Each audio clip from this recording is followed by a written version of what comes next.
O livro de Enoque é um exemplo fascinante de literatura derivada. Ele pega um personagem mencionado apenas brevemente na Bíblia hebraica e expande sua história em uma narrativa vasta que abrange mais de 100 capítulos. A menção misteriosa de Enoque no livro de Gênesis deixa muito à imaginação, simplesmente afirmando que ele andou com Deus e foi levado por ele. Gênesis capítulo 5, versículo 24. Essa menção breve, no entanto, serviu como terreno fértil para os autores do livro de Enoque tecerem uma tapeçaria complexa de mitologia, profecia e lore angelical. O que exatamente significa a frase "Por que Deus o levou"? Os primeiros adeptos do judaísmo e do cristianismo muitas vezes se viram lutando com a ambiguidade de certas passagens em seus textos sagrados, o que levou ao surgimento de escritos suplementares, como o livro de Enoque.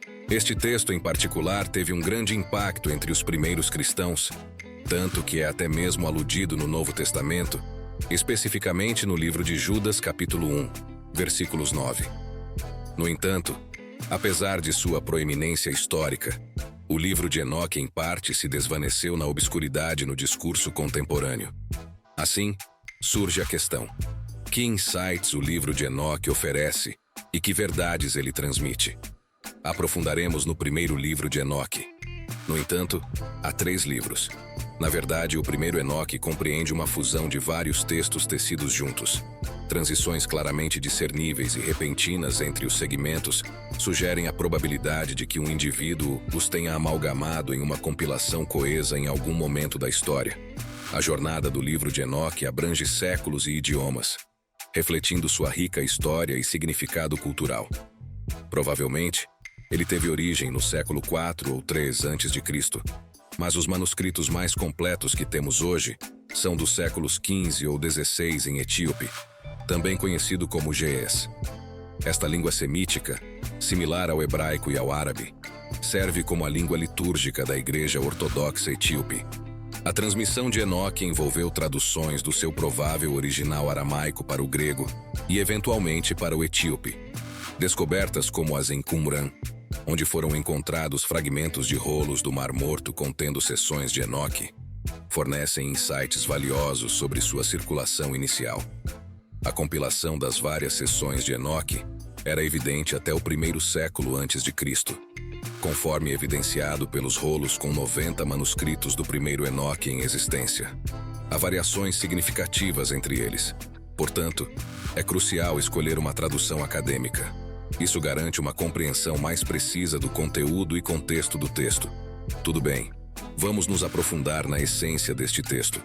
É uma mistura de várias narrativas entrelaçadas, mas qual é a substância? Que mensagem o livro de Enoque transmite? Pense assim: o livro de Enoque opera como um desdobramento. Ele pega alguns trechos intrigantes do Gênesis e os amplia em um volume abrangente cheio de visões e contos extraordinários. Lembre-se da menção inicial, um trecho conciso detalhando a ascensão de Enoque por Deus. Em seguida, há o segundo trecho, que serve como a base para o segmento de abertura do primeiro Enoque. É um conto peculiar de Gênesis capítulo 6, versículos 1 a 4, envolvendo entidades divinas se misturando com humanos. Gênesis apenas sugere que antes do dilúvio de Noé, seres celestiais chamados filhos de Deus desceram à terra, se envolvendo em relações com mulheres mortais que deram à luz descendentes conhecidos como Nefilim. Esses Nefilim são descritos como figuras formidáveis dos tempos antigos, guerreiros renomados. E é isso. Não há mais elaboração sobre a identidade desses Nefilim ou o histórico dos filhos de Deus. Como isso soa? Uma narrativa madura para a expansão. Enoque expande significativamente a breve narrativa encontrada em Gênesis, oferecendo uma narrativa mais detalhada sobre os vigilantes e suas atividades nefastas. Esses anjos caídos, liderados pelo seu chefe, Shemi-Haza, são retratados como uma sociedade em vez de um grupo ambíguo, com sua descendência, os Nefilim, causando estragos na terra. Os vigilantes são retratados como seres astutos proficientes em artes sobrenaturais sombrias, que eles transmitiram à humanidade, corrompendo-os ainda mais. A narrativa descreve como vigilantes específicos ensinaram aos humanos várias formas de conhecimento proibido, incluindo armas, feitiçaria e astrologia, contribuindo para a devastação da Terra. À medida que a situação piora, a humanidade clama a Deus por intervenção. Em resposta, Deus envia seus 4 arcanjos para retificar a situação. Cada arcanjo recebe uma tarefa específica, como avisar Noé sobre o dilúvio iminente, aprisionar anjos caídos como Azazel e destruir os Nefilim. A linguagem usada para descrever a tarefa de Gabriel é particularmente assustadora, enfatizando a gravidade da situação. Finalmente, Deus envia Enoque como profeta para advertir os vigilantes sobre sua destruição iminente. Esta narrativa não apenas serve como um conto de advertência sobre as consequências da rebelião e corrupção, mas também enfatiza o tema da justiça divina e intervenção. As sessões restantes de Enoque principalmente exploram profecias e visões, apresentando temas principais como a antecipação de um Messias, julgamento final, salvação, ressurreição e jornadas celestiais. Esses elementos são emblemáticos do contexto cultural e do gênero do primeiro livro de Enoque. O apocaliptismo judaico, uma categoria preferida entre os judeus durante o período do Segundo Templo, abrange textos que descrevem visões místicas do céu, onde um anjo revela a um profeta o fim dos tempos ou o julgamento iminente do mundo. Enoque figura como um dos textos apocalípticos judeus mais antigos, antecedendo até mesmo o renomado livro de Daniel, assumindo que aceitemos o consenso acadêmico de que Daniel surgiu durante a era helenística do século II a.C. Muitos termos comumente associados a Daniel, incluindo o Filho do Homem e o Messias, têm origem no livro de Enoque. Em um capítulo, Enoque testemunha uma visão na qual o Filho do Homem é designado. Ele é descrito como o apoio dos justos, a iluminação das nações e o objeto de adoração para todos os habitantes da terra. Essa linguagem, familiar para aqueles que estão familiarizados com o Novo Testamento, paraleliza descrições de Jesus. Curiosamente, Enoque é identificado como o Filho do Homem no capítulo 71, versículo 14, afirmando: Tu és esse Filho do Homem que nasceu para a retidão.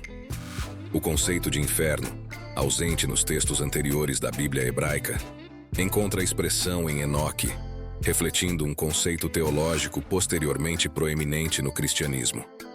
O capítulo 21, versículo 7, descreve Enoque observando a passagem que leva às profundezas, onde ele testemunha um fogo ardente.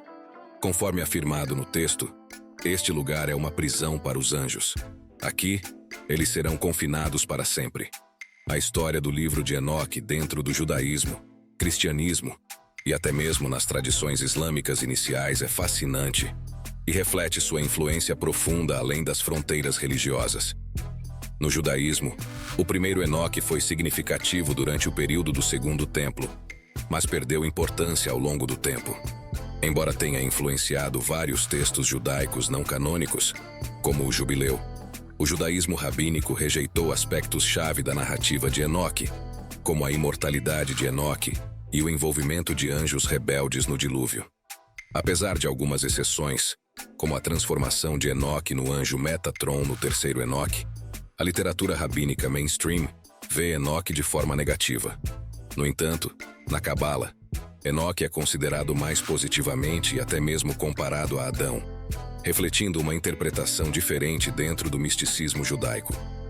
No cristianismo, o primeiro Enoque teve um impacto significativo, com os primeiros pais da igreja como Justino Mártir e Ireneu referindo-se a ele, e Tertuliano defendendo sua autoridade. O livro de Judas faz referência direta ao primeiro Enoque, e as similaridades teológicas entre Enoque e conceitos nos evangelhos e no livro da Revelação sugerem sua influência na teologia cristã. No entanto, a partir do século IV, figuras influentes como Agostinho e Jerônimo começaram a rejeitá-lo, levando a sua importância diminuída no cristianismo mainstream. O cristianismo etíope se destaca como uma exceção, onde o primeiro Enoque permanece parte do cânone bíblico e tem um legado duradouro.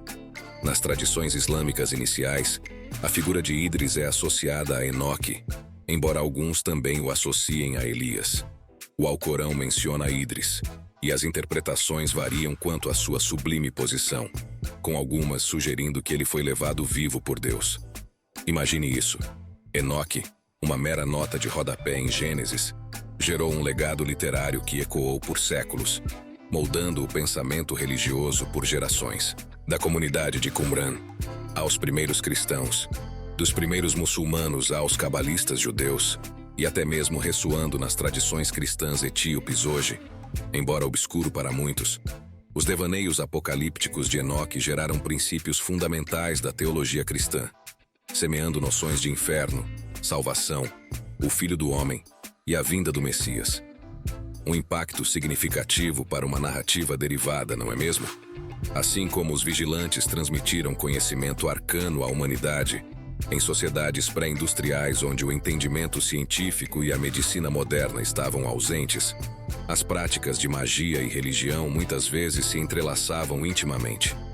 A magia era um meio para os indivíduos exercerem controle sobre seu ambiente, saúde e destino por meio de rituais, feitiços e encantações acreditadas em manipular forças sobrenaturais.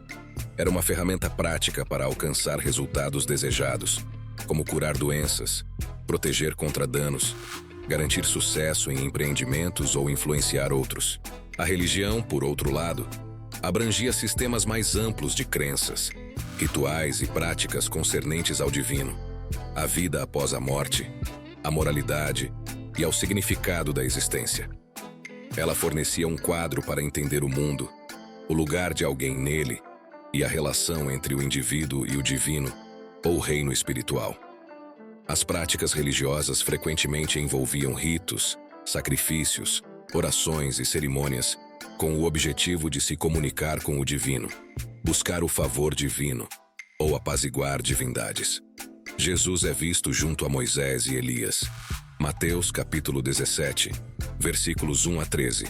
Marcos capítulo 9, versículos 2 a 13. Lucas capítulo 9, versículos 28 a 36.